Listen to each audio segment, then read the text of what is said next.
गढ़चिरौली गांव एक शांत जगह थी। यह गांव अपने प्राकृतिक सौंदर्य और शांत वातावरण के लिए जाना जाता था। यहाँ के लोग सरल और मेहनती थे, जो अपनी जिंदगी को प्रकृति के साथ तालमेल बिठाकर जीते थे।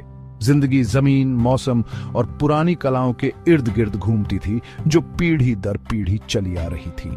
यहाँ के लोग अपने पूर्वजों की परंपराओं को संजोए रखते थे और उन्हें अगली पीढ़ी को सौंपते थे।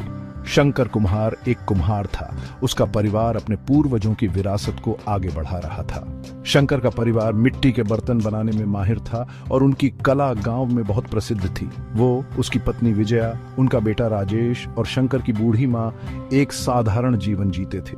उनका जीवन सादगी और संतोष से भरा हुआ था। वे एक दूसरे के साथ मिलकर काम करते थे और हर दिन को एक नई उम्मीद के साथ जीते थे। उनके दिन भट्टी की गर्मी और बातचीत की मधुर गूंज से भरे होते थे। भट्टी की आग में तपते हुए वे अपने बर्तनों को आकार देते थे और अपने जीवन की कहानियों को साझा करते थे। वे संतुष्ट थे। उनका जीवन उस मिट्टी से जुड़ा था जिसे वे सुंदर, उपयोगी रूपों में ढालते थे। मिट्टी उनके लिए केवल एक साधन नहीं थी, बल्कि उनके जीवन का एक अभिन्न हिस्सा थी। शंकर अपने सौम्य स्वभाव और अपने कौशल के लिए जाने जाते थे। उसकी मेहनत और समर्पण ने उसे गांव में एक सम्मानित स्थान दिलाया था। उनके बर्तन कई घरों में बेशकीमती सामान थे।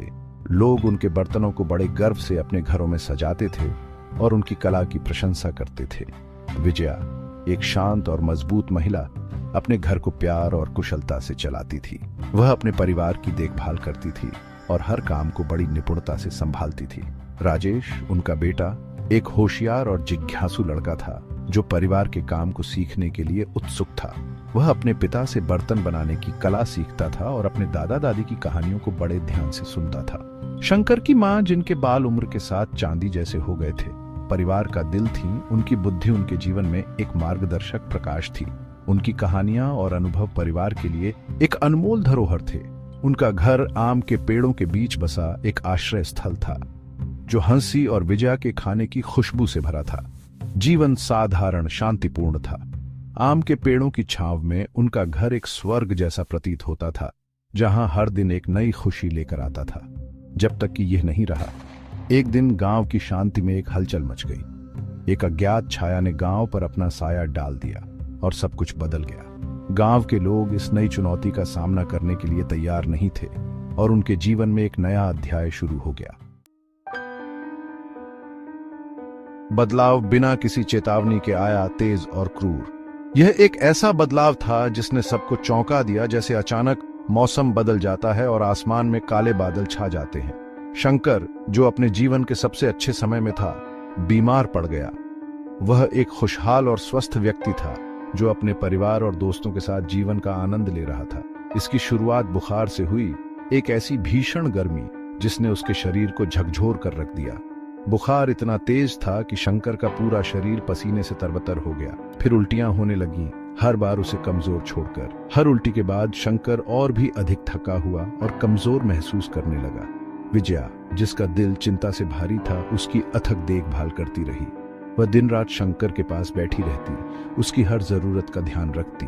उसने गांव के डॉक्टर को बुलाया, जिसकी भौहें चिंता से सिकुड़ी हुई थीं। जब उसने शंकर की जांच की, डॉक्टर ने शंकर की हालत देखी और तुरंत ही गंभीरता को समझ लिया। दवाइयों से कोई आराम नहीं मिला। डॉक्टर ने कई दवाइयां दी, लेकिन कोई भी असर नहीं कर रही थी। हर गुजरते घंटे के साथ शंकर की हालत बिगड़ती गई। समय जैसे थम सा गया था और हर पल शंकर की हालत और भी खराब होती जा रही थी। उसका कभी मजबूत शरीर कमजोर हो गया, उसकी आंखें दर्द से धुंधली हो गईं। शंकर, जो कभी ताकतवर और ऊर्जावान था, अब बिस्तर पर पड़ा हुआ था, दर्द से कराह रहा था। फुसफुसाते हुए शुरू हुई, पहले धीरे से, फिर जोर से। गांव के लोग शंकर की हालत के बारे में बातें करने लगे। हर कोई चिंतित और परेशान था। एक अजीब बीमारी, उन्होंने बुदबुदाया। कुछ ठीक नहीं था। लोग तरह तरह की बातें करने लगे। कोई कहता कि यह कोई पुरानी बीमारी है, तो कोई कहता कि यह कोई नई और अज्ञात बीमारी है। शंकर, जो कुछ दिन पहले ही जीवन से भरपूर था, अब उससे बुरी तरह चिपका हुआ था। वह जीवन के लिए संघर्ष कर रहा था। हर सांस उसके लिए एक जंग बन गई थी। विजया ने उम्मीद नहीं छोड़ी। उसने हर पल भगवान से प्रार्थना की। उसे विश्वास था कि शंकर ठीक हो जाएगा। उसने अपने पति के ठीक होने के लिए भगवान से प्रार्थना की। उसकी आवाज में अनगिनत आंसू थे।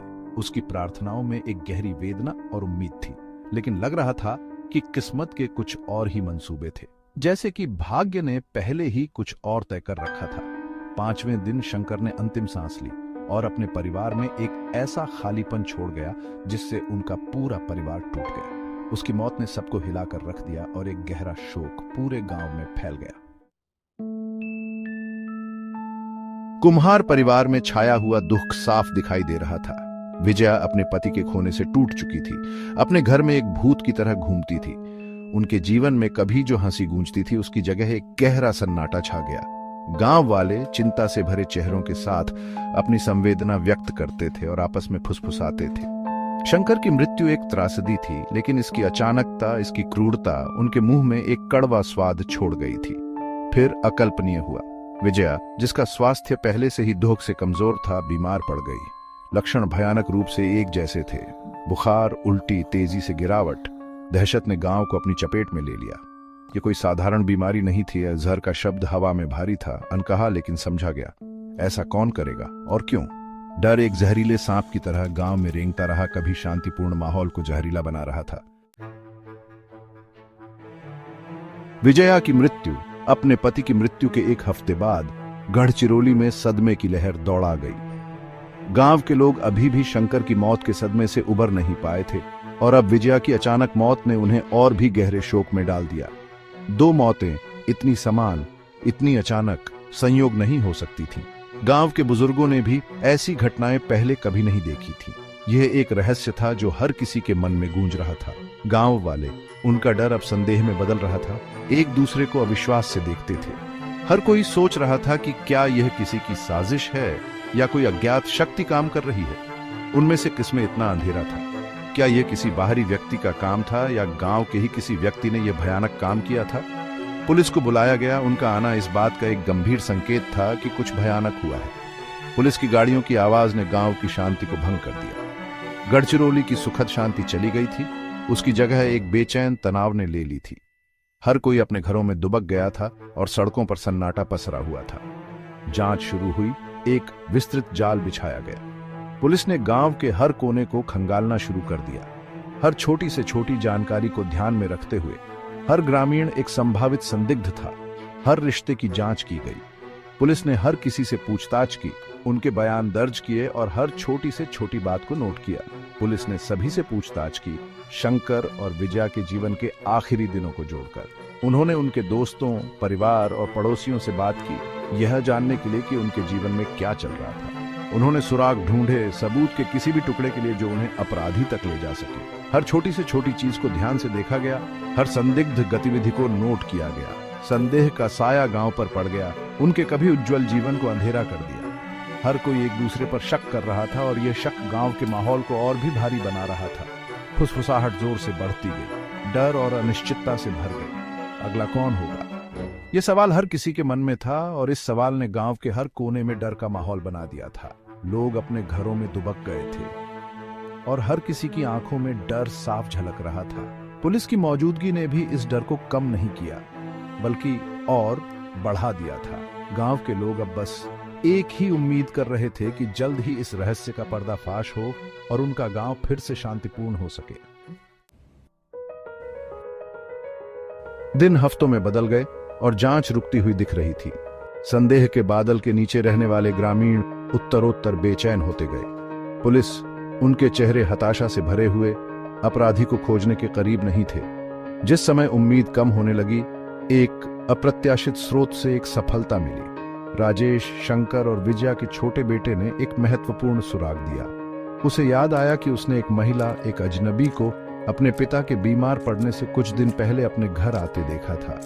उसने उसका वर्णन लंबी और पतली, नुकीली नाक और तेज आंखों वाली बताया। उसने उसकी दादी को कुछ मिठाइयां दी थीं, लेकिन उसकी दादी हमेशा अजनबियों से सावधान रहती थी, ने मना कर दिया था। राजेश का स्मरण हालांकि खंडित था, पुलिस को एक नया सुराग देने के लिए पर्याप्त था।